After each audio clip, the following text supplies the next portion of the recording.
Print, email, Facebook, Twitter. More new airport ID check powers best practice.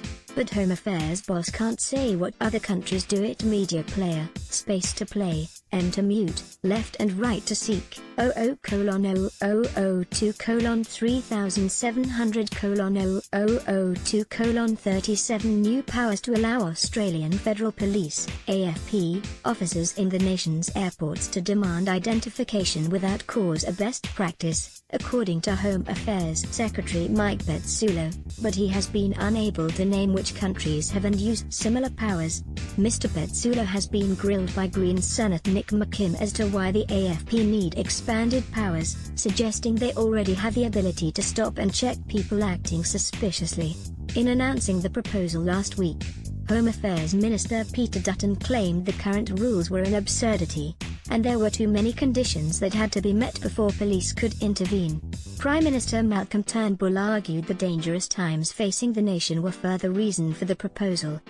In Senate estimates, Senator McKim was not convinced. McKim: an attack on an airport would constitute a serious offense with a term of imprisonment of more than 12 months, wouldn't it? Pezzullo: it certainly would.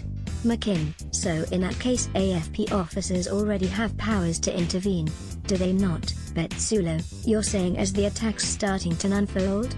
It's a bit late then. What about if someone's conducting a reconnaissance and you're not sure, you're suspicious and you have a well-founded sense that, based on the intelligence assessments that have been provided, as well as the operational briefings that have been provided to our patrolling teams, if they're asked to be on the lookout for an airport being cased, that in and of itself doesn't necessarily trigger that threshold. McKim: well, of course it does. An involvement, casing an airport for a terrorist attack is clearly a serious offense with a term of imprisonment of more than 12 months.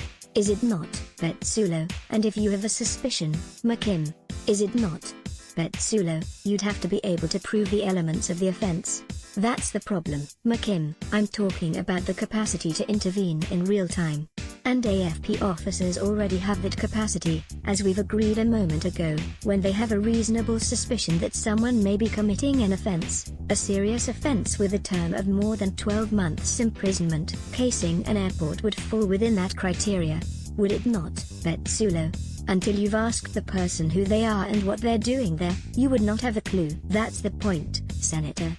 Mr. Pezzullo said it was best practice to allow such measures in airports, and promised to provide the committee with comparable measures around the world. Crossbench Senator Derryn Hinch said he was in favor of the new powers, given the difficult security environment. Sparring between Mr. Pezzullo and Senator McKim continued, as the Greens legal spokesman asked whether AFP officers could walk up to anyone in an airport and say, "Papers please."